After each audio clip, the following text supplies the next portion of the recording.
kupasin.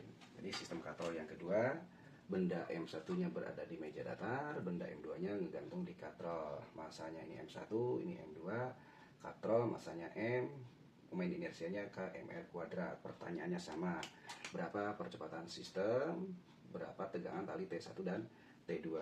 Sekarang ini licin dulu ya, ini licin. Yuk kita analisis dulu garis gayanya. Nah, yang menyebabkan sistem katrol ini bergerak sekarang hanya berat benda M2 saja.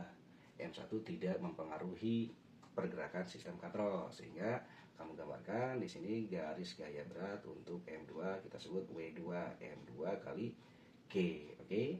Seperti biasa, karena dihubungkan dengan tali, maka di sini bekerja tegangan tali T1 sebut saja. Ini tegangan tali T2 kalau digambar dari benda ya. Kalau dari katrol ya ke sana T1, ke sini T2. Ini yang menyebabkan katrol ini berotasi. Jadi T2 sama T1. Oke. Nah, sekarang sama kayak tadi template-nya, kita bekerja dari translasi dulu. Untuk benda 1 kita judulin dulu nih, benda M1. Dinamika translasi hukum 2 Newton pada benda 1, sigma F1 sama dengan M1 kali A. Kalau kita analisis gaya pada M1 ya ini cuman T1 saja, ya sudah T1 sama dengan M1 kali A. Selesai. Oke. Sekarang kita tentukan persamaan hukum 2 Newton pada benda 2 untuk gerak translasinya. Berarti sigma F pada benda 2 sama dengan M2 kali A. Di benda 2 ada dua gaya nih, W2 dan T2. Ingat, percepatannya kan arahnya ke bawah ya. Berarti yang nilainya positif yang searah dengan A siapa? OW2. Berarti kamu tulis W2 min T2 sama dengan M2 kali A. T2-nya negatif, biar positif pindah. Berarti ini pindah dong. Berarti ini W2. W2-nya kita ganti langsung boleh. Berarti M2 kali G, positif ya. Ini pindah ke sana jadi min M2 kali A. Tuh kan template. Kamu dapat T1, dapat T2. Baru masukin ke dinamika rotasi ya. Sigma tau sama dengan I dikali dengan alfa. Yang menyebabkan benda atau katrol ini berotasi adalah T2 sama T1. Arah putarnya beda. Yang arah jarum jam yaitu berlawan jarum jam, sehingga T2 dikali dengan gayanya R min T1 dikali dengan gayanya R.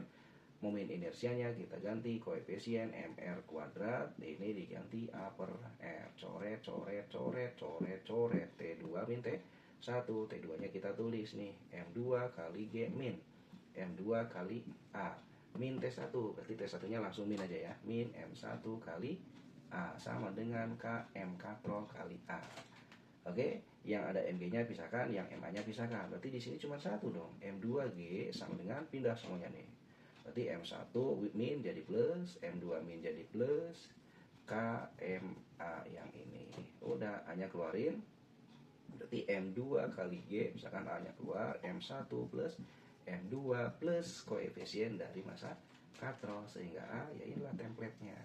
M2G per jumlah massa M1, M2 ditambah koefisien dari massa katrol. Koefisiennya sekali lagi kalau dia silinder berjalan berarti setengah. Kan gampang juga. Oh, berarti template-nya kayak tadi Mas. Betul, sigma F dibagi dengan sigma M. Ini template-nya. Sigma F-nya dianalisis saja. Yang menyebabkan sistem ini bergerakan cuma berat benda M2, sehingga di sini hanya W2, M2 kali G. Ini jumlah massa ya sama M1 plus M2 plus setengah atau koefisien dari massa katrol. Cocok. Nah, itulah fisika. Kalau sudah seperti ini, kamu sudah akan dengan mudah sepertinya menyelesaikan soal-soal yang berkaitan dengan dinamika rotasi sistem katrol. Silakan dikupasin kembali sehingga kamu bisa ngupasin buat teman-teman yang lainnya. Oke.